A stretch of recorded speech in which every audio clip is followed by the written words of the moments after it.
What's up everyone and welcome back to another tutorial. Today we're going to see how to use the glass effect in Figma.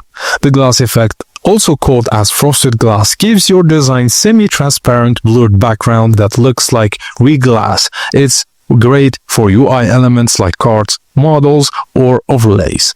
So open your Figma file or create a new design. Use the rectangle tool by pressing R to draw the shape you want the glass effect on. Now, select the shape. In the fill section on the right panel, choose a color, commonly white or light gray.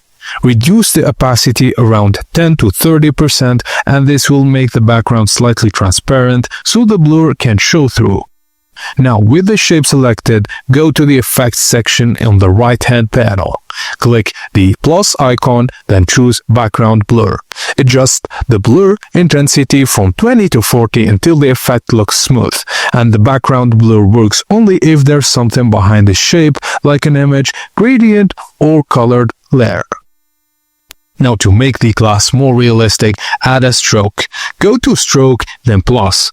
Choose a white or light color, then reduce opacity to 30 and 50%. This simulates the edge of glass catching the light. Now for extra depth, add a drop of shadow. In Effects, drop shadow, then adjust opacity, blur and offset to create a subtle lifted look.